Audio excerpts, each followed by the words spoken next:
नमस्कार साथियों। कुछ बात करें यूट्यूब चैनल पर आपका फिर एक बार बहुत बहुत स्वागत है।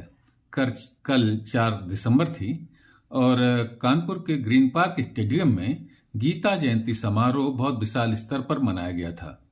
इसमें महाभारत सीरियल में जिन्होंने भगवान कृष्ण का अभिनय किया था उनको आमंत्रित किया गया था। नीतीश भारद्वाज ने अपना जो उद्बोधन दिया वो बहुत ही विद्वतापूर्ण और बहुत ही आकर्षक था।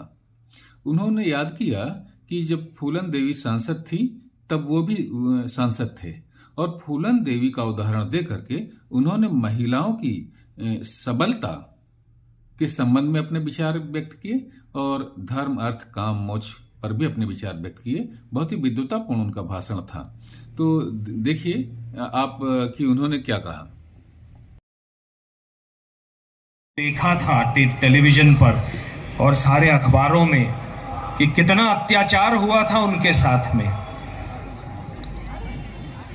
अत्याचार को रोकने के लिए युद्ध करना हिंसा नहीं है, यही तो कुरुक्षेत्र है।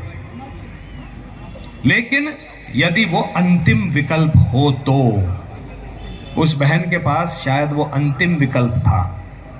बहुत कम बहनें हैं, इतनी हजारों सैकड़ों बहनों के साथ अत्याचार होता है, लेकिन सारी उन दुर्योधन दुशासनों के सामने खड़ा रहकर बंदूक नहीं उठा सकती, वो शक्ति नहीं होती। ये हमारे ही समाज ने उनको दुर्बल बना दिया है, जबकि नारी सबल है। ऐसी हिंसा को मैं हिंसा नहीं मानता, जबकि वो अंतिम विकल्प हो। इसलिए हम कर्म क्या करें, हमारा कर्म कैसा हो, इस पर मोक्ष निर्भर करता है।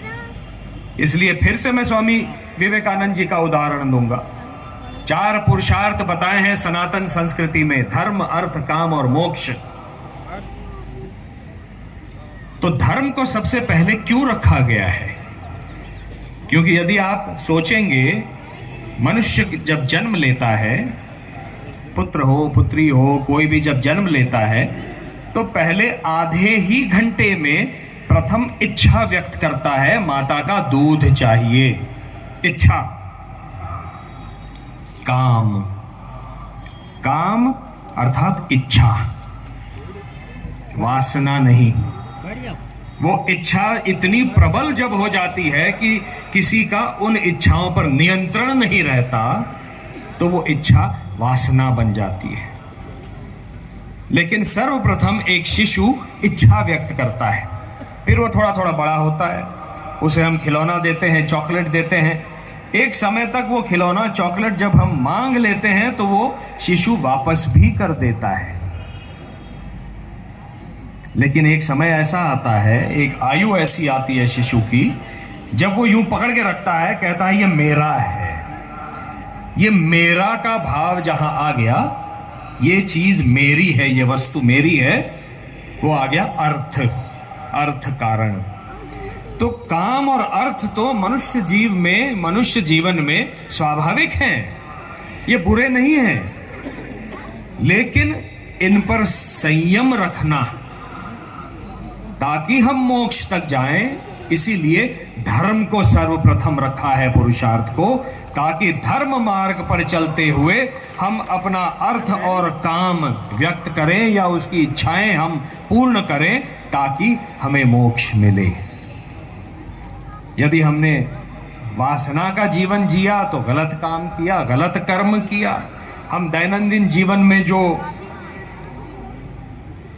ये मुश्किल है, मैं जानता हूं, ये बहुत कठिन है, क्योंकि क्रोध स्वाभाविक आता है। और इसीलिए भगवान ने कहा है, कहीं ना कहीं जीवन की हर परिस्थिति से निर्लेप रहना बहुत आवश्यक है। इसलिए कर्म योग को भी निष्काम भाव से करना है, उसके फल को उस पर छोड़ देना है, ये भगवान कहते हैं। और उदाहरण क्या देते हैं? कमल का। यहाँ कई सारे सरोवरों में कमल देखे होंगे आपने, कभी जाकर उसका पत्ता उठाइए, वो पानी पर तैरता है, लेकिन पत्ता उठाने के बाद वो पानी उस पत्ते पर दिखता नहीं है। और यही कहा था